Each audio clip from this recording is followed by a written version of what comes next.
Assalamualaikum warahmatullahi wabarakatuh. Alhamdulillahilladzi an'ama alaina bi ni'matil iman wal islam. Wassalatu wassalamu ala asyrafil anbiya'i wal mursalin wa ala alihi wa sahbihi ajma'in.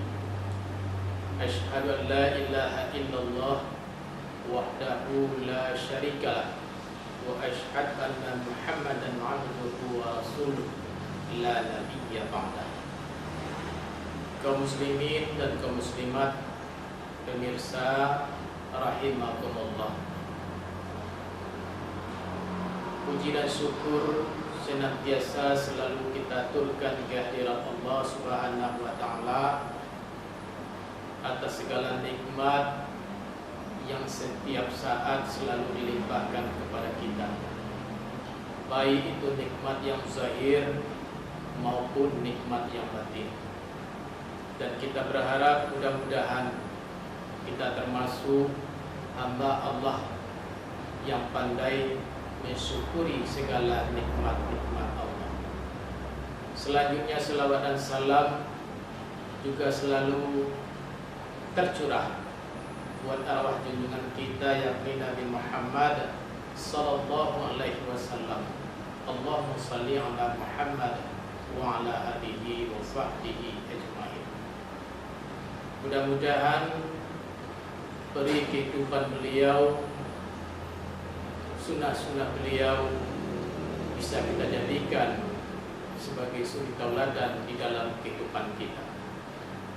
Kaum muslimin dan kaum muslimat, pemirsa yang berbahagia yang kami hormati, pada kesempatan yang berbahagia ini kita akan membahas tema yaitu bagaimana membina kesolehan individu dan kesolehan sosial. Pemirsa, pada saat ini kita dalam suasana menjalankan ibadah Ramadan kita. Bulan Ramadan sama-sama kita ketahui sebagai bulan yang diagungkan oleh Allah, dimuliakan oleh Allah, terkandung berbagai macam hikmah yang tersimpan di dalamnya. Oleh karenanya Allah Subhanahu wa taala kepada kita-kita yang telah mengaku beriman agar kita bisa menjalankan dan melaksanakan ibadah puasa sebagaimana firman Allah dalam surah yang populer yang sering kita baca, surat Al-Baqarah ayat 183. A'udzubillahi minasyaitonir rajim.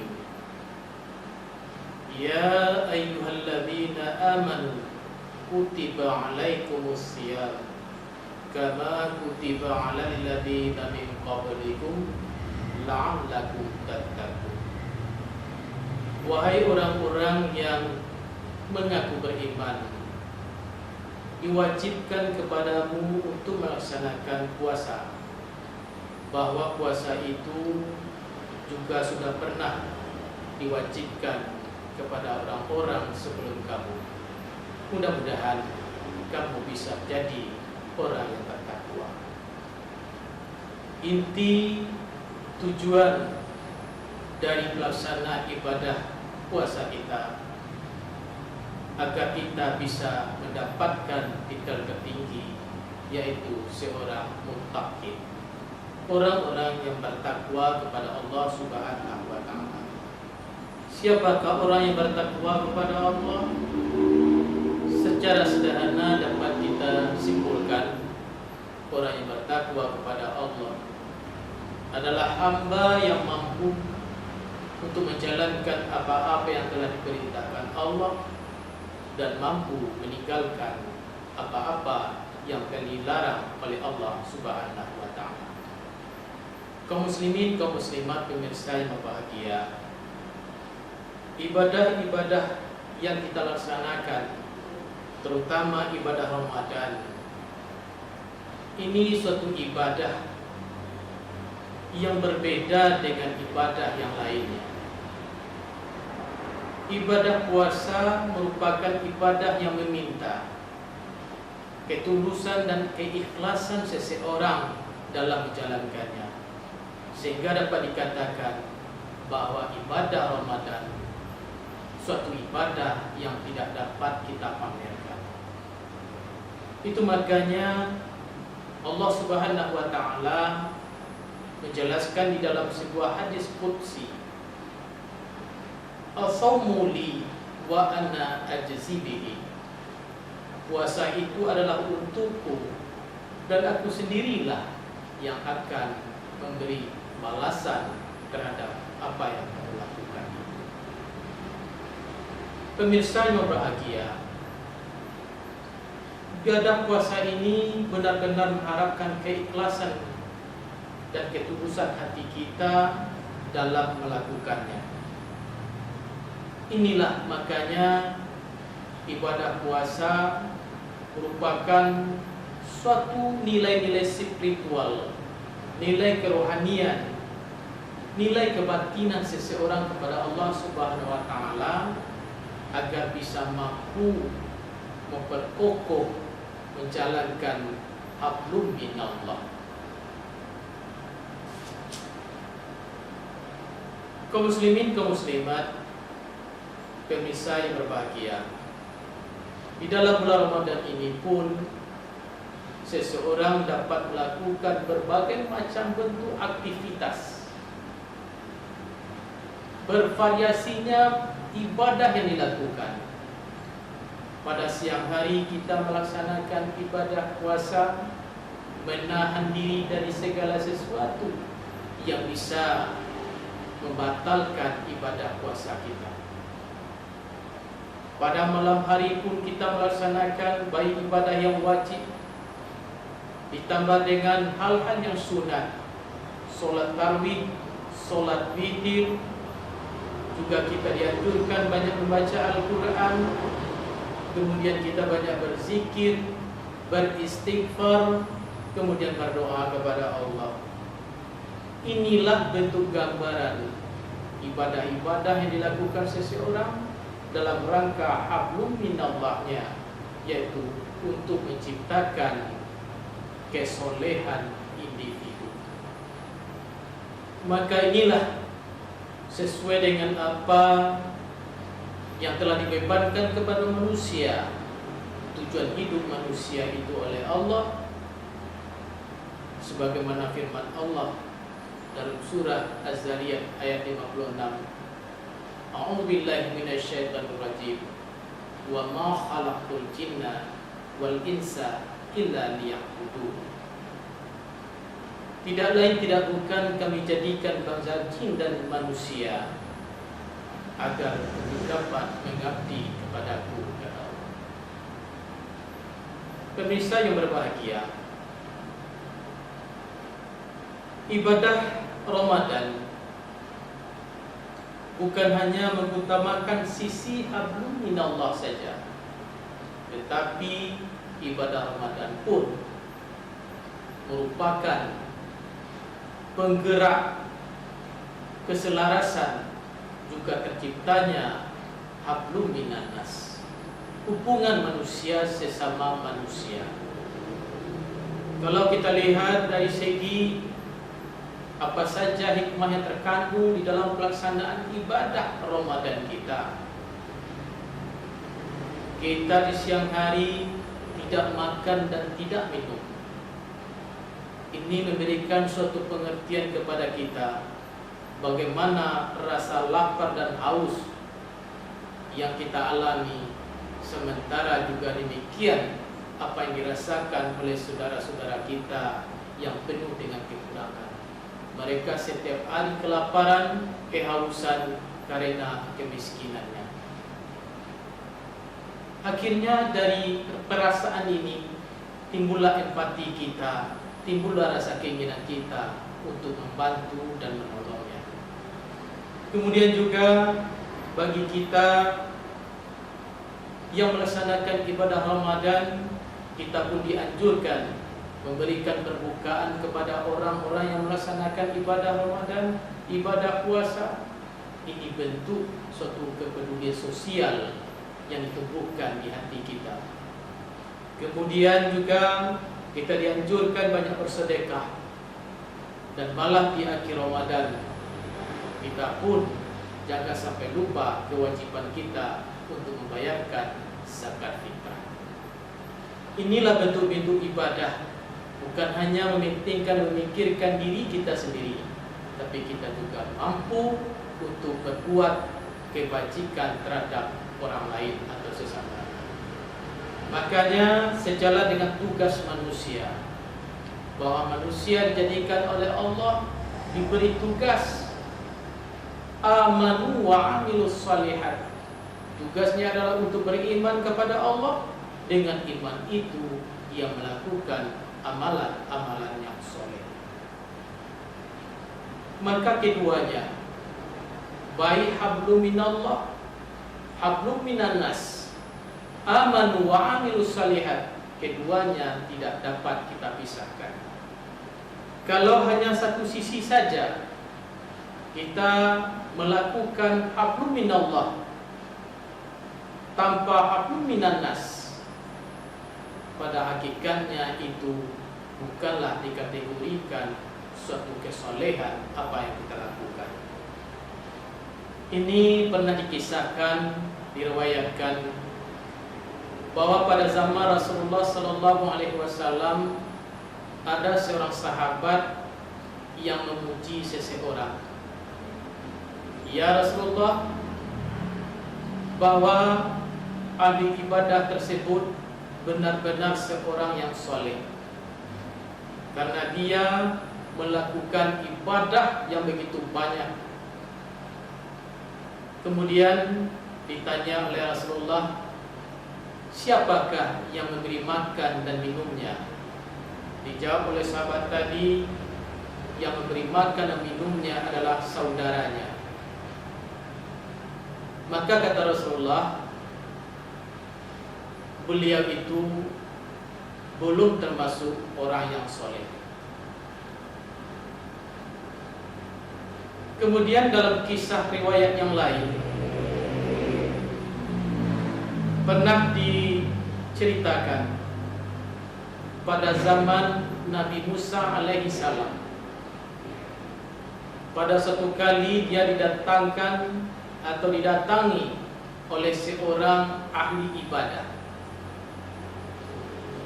Wahai Nabi Allah Musa alaihi salam, tolong tanyakan kepada Allah Subhanahu wa taala, nanti setelah kiamat di tingkat berapa aku ini dimasukkan ke dalam surga. Maka tercengang dan terheranlah Nabi Musa alaihi salam. Kenapa Bapak begitu yakin masuk ke dalam surga? Maka dijawab oleh ahli ibadah tadi, bagaimana tidak mungkin aku dimasukkan ke dalam surga, sementara aku selama 40 tahun aku beribadah, aku tinggalkan segalanya yang lain, aku tinggalkan duniaku, aku tidak berbuat dosa. Itulah sesungguhnya yang ingin aku pertanyakan. Mendengar jawaban itu, Nabi Musa alaihissalam terus menuju Bukit Tursina, dan di sana dia memohon dan menanyakan perihal tersebut kepada Allah Subhanahu wa taala. Setelah diminta pertolongan, ternyata Allah memberikan wahyu. Wahai Musa, apa yang kau tanyakan kepadaku tentang masalah seorang yang ahli ibadah, bahwa dinyatakan beliau itu dimasukkan ke dalam neraka dan dia tidak masuk ke dalam surga. Mendengar jawaban itu, lantas Nabi Musa alaihissalam kembali bertemu dengan ahli ibadah tadi. Maka menurut ahli ibadah satu kabar gembira yang akan diterimanya. Bagaimana jawaban Allah Subhanahu wa taala, wahai Nabi Allah Musa? Dengan rasa ragu akhirnya disampaikan juga oleh Nabi Musa, bagaimanakah perasaan orang ini ketika aku sampaikan apa yang sebenarnya. Tetapi karena ini amanah, akan tetap disampaikan. Wahai Bapak, ternyata Allah Subhanahu wa taala memasukkan Bapak ke dalam neraka. Mendengar jawaban itu, maka sungguh heran dan terkejutlah ahli ibadah tadi. Kenapa aku dimasukkan ke dalam neraka? Lalu dia minta kepada Nabi Musa alaihissalam, wahai Musa, apakah engkau tidak salah dengar? Cobalah ulang kembali dan mohon kepada Allah, mungkin engkau ini salah dengar. Maka pergilah Nabi Musa kembali ke Bukit Tursina memohon petunjuk Allah Subhanahu wa taala. Namun bagi Bapak ahli ibadah tadi, karena terkejut, mungkin saja benar apa yang disampaikan oleh Rasulullah, maka di saat itu pula lah dia langsung berdoa kepada Allah Subhanahu wa taala. Apa doanya? Ya Allah, kalau memang aku dimasukkan ke dalam neraka, mohon kiranya tubuhku ini diperbesar, bisa menutup seluruh neraka, sehingga orang lain tidak bisa masuk ke dalam neraka. Biarlah aku masuk ke dalam neraka. Sesampainya Nabi Musa alaihissalam di Bukit Tursina, maka kembali dimohonkan kepada Allah, ya Allah, bagaimana nasib ahli ibadah tersebut ya Allah? Maka Allah menjawab, wahai Musa, sekarang aku nyatakan bahwa ahli ibadah tersebut dia aku masukkan ke dalam surga. Kenapa begitu cepat berubahnya ya Allah? Kemarin baru dia dimasukkan ke neraka, sekarang dia telah masuk ke dalam surga. Kata Allah, dia telah menyadari, dia telah mengharap keridhaanku, dia telah berbuat sesuatu, dia ingin masuk neraka. Jangan sampai orang lain masuk ke dalam neraka. Dia telah ingin berbuat baik kepada orang lain. Karena itu seluruh amal-amal solehnya aku terima. Itu makanya aku masukkan dia ke dalam surga.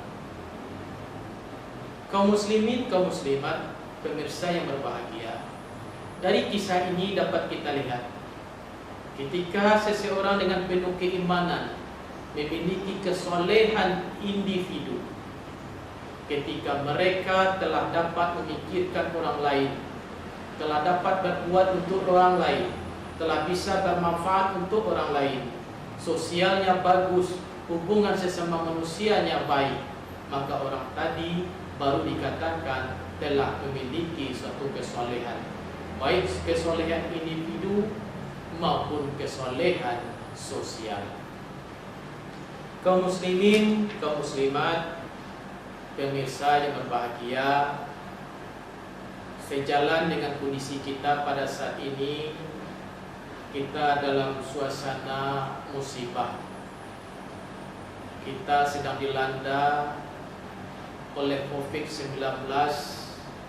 Tentu apa yang perlu kita lakukan agar kita bisa berbuat banyak, baik terhadap diri kita maupun terhadap sesama kita. Tentu di samping menjaga diri kita, kita mohonkan kepada Allah, juga kita peduli dengan saudara-saudara kita. Mulai dari pemahaman kita yang berbeda, mari sama-sama kita beri pengertian bagaimana caranya kita menghindari musibah ini. Pemerintah yang dikuatkan oleh MUI telah menganjurkan kita agar dapat menjaga jarak menjaga batas sosial, menghindari perkumpulan dan keramaian. Kemudian kita dianjurkan pakai masker, kita dianjurkan untuk bersih, cuci tangan. Mudah-mudahan cara itu dinilai oleh Allah sebagai kebaikan. Berilah pemahaman saudara-saudara kita yang belum paham. Kemudian juga kita bagaimana berupaya agar keimanan kita kepada Allah diiringi dengan bentuk aplikasi kesolehan kita, amal-amal soleh kita. Tentu kita juga bisa membantu saudara-saudara kita, terutama dari segi kebutuhan pokok. Bagaimana kita bisa peduli, bagaimana kita bisa membantu, sebab saudara-saudara kita sudah banyak mengalami apakah namanya kehilangan pekerjaan, kehilangan penghasilan dan sebagainya. Juga tentu tidak bukan kita pun bagaimana bisa memperbanyak doa kepada Allah Subhanahu wa taala. Di samping mintakan keselamatan untuk diri, juga kita mintakan keselamatan untuk saudara-saudara kita, untuk sesama manusia, agar kita bisa terhindar dari segala musibah ini secara keseluruhan di dalam kehidupan kita ini. Kaum muslimin, kaum muslimat, pemirsa yang berbahagia, inilah yang diharapkan dari pelaksanaan ibadah Ramadan.